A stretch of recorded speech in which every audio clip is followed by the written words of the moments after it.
नाज़रीन ठुल मां ख़बर आहे त जीअं सिंध मुआज़ चेयरमैन रियाज़ चांडियो जलसे खे ख़िताब कंदे चयो आहे त सिंध में मौजूदा निगरान हुकूमत अवाम खे को बि रिलीफ फराहम न करे सघी आहे।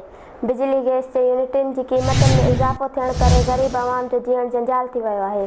हुन चयो त सिंध में धाड़ेल कल्चर खे आम कयो वियो आहे, जंहिं सबबि चोरियूं फुरूं ऐं अगवाऊं आम थियण करे सिंध जो ग़रीब अवाम सख़्तु परेशान आहे, जॾहिं त सिंध जा सियासी भोतार जागीरदार ऐं पुलिस जा माण्हू बि ॾोहारियुनि सां बिट बणियल आहिनि। हिननि चयो त हुक्मराननि जी नाअहली सबबि धाड़ेल मासूम ॿारनि खे अगवा करे रहिया आहिनि, जेका ज़ुल्म जी इंतिहा आहे। हुननि चयो त मासूम ॿारनि समेत सभिनी मुग़विन खे जल्द खां जल्द बाज़ियाब करायो वञे ऐं पेट्रोल गैस ऐं बिजली जे अघनि में घटाई कई वञे, न त ॿी सूरत में 17 सितंबर ते सखर शहर में वॾी रैली कढी वेंदी ऐं बाद में निगरानी हुकूमत ख़िलाफ़ एहतिजाजी तहरीक हलाई वेंदी। रतो देरो जे खांगी फतह मॉडल स्कूल तरफ़ां शागिर्दनि लाइ स्कॉलरशिप जो ऐलान कयो वियो आहे। Human rights justice and defence organisation जी सहकार सां शागिर्दनि खे स्कॉलरशिप ॾिनी वेंदी। स्कॉलरशिप लाइ 25 शागिर्दनि हिसो वरितो।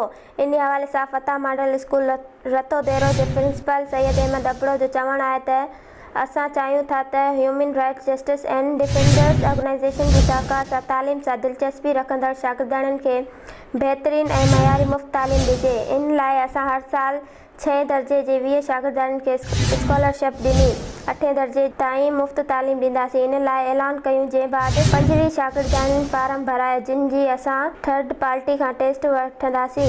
इन्हनि मां 20 पास उमेदवारनि खे 6 खां 8 दर्जे ताईं पंहिंजे स्कूल में मुफ़्त मयारी तालीम ॾींदासीं। रोहड़ी में अॻोड़े वफ़ाक़ी वज़ीर पीपल्स पार्टी सैयद खुर्शीद अहमद शाह जलसे खे ख़िताब कंदे चयो त पीपल्स पार्टी हिकु जमहूरी पार्टी आहे।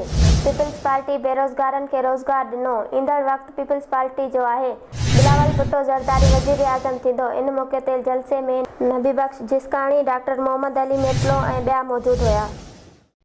रतो देरो में पुराणी डॉक्टर्स कॉलोनी जी रवासिन कच्ची आबादी पको न करे ॾियण ख़िलाफ़ एहतिजाजी मुज़ाहिरो कयो वियो आहे। सैयद नूर शाह, सज्जाद ख़ासकेली ऐं ॿियनि चयो त कॉलोनी जा मुख़्तियारकार कूड़ा खाता ठाहे बाअसर माण्हुनि जे नाले करे छॾिया आहिनि, जॾहिं त असीं पुराणा रवासी आहियूं, पर असांखे मुख़्तलिफ़ उर्बन सां हिरासा कयो पियो वञे, जेको ग़लति अमल आहे। उन्हनि चयो त असां आला अमलदारनि खां मुतालबो था करियूं त हिन मामले जी आला सतह ते जांच कराए कच्ची आबादी तहत असांखे पंहिंजनि घरनि जा मालिकाना हक़ूक़ ॾिना वञनि। रतो देरो जे शहरी पारां बाअसर व्याजी जे मुबैना नाजाइज़नि ख़िलाफ़ प्रेस क्लब आॾो एहतिजाज कयो वियो। एहतिजाज कंदड़ गुलाम नबी मिराणी चयो आहे त 5 साल अॻु मजबूरी सबबि 1.5 लख रुपया व्याज ते वरिता हुया, जंहिंजा 5 साल मुसलसिल मथकी व्याज बि ॾिनो आहे, पर पैसा ॾींदड़ थो चवे त अञा मुंहिंजो व्याज नाहे लथो, व्याज मथां व्याज थो वठे। हिन चयो त बाअसर व्याजी मां जान छॾाई वञे। बाअसर व्याजी जीअण जंजाल करे छॾियो आहे। हिन वधीक तंग कयो त ख़ुदकशी कंदसि। इन जो ज़िम्मेवार बाअसर व्याजी हूंदो। हिन IG Sindh, DIG Larkana, SSP Larkana खां मुतालबो कयो त इंसाफ़ फ़राहम कयो वञे। भिटशा में शहरीन ऐं सिविल सोसाइटी तरफ़ां प्रिया कुमारी जी बाज़ियाबी ऐं अमन अमान जी बहाली लाइ एहतिजाजी मुज़ाहिरो कयो वियो आहे। शहरीन हबीबुल्ला लाशारी, सैयद इमरान शाह, रज़ाक लाशारी, जावेद चांडियो ऐं ॿियनि जी अॻवानी में डांबोरा चौक ते एहतिजाज करे नारेबाज़ी कई। इन मौक़े ते मुज़ाहिरीन पारां प्रिया कुमारी जी फौरी बाज़ियाबी ऐं अमन अमान जी बहाली जो मुतालबो कयो। अॻवाननि जो चवणु हो त सिंध हुकूमत प्रिया कुमारी जी बाज़ियाबी ऐं अमन अमान जी बहाली लाइ पंहिंजो किरदारु अदा करे। सिंध में बदअमनी वधी वई आहे। इंतिज़ामिया ख़ामोश तमाशाई बणियल आहिनि।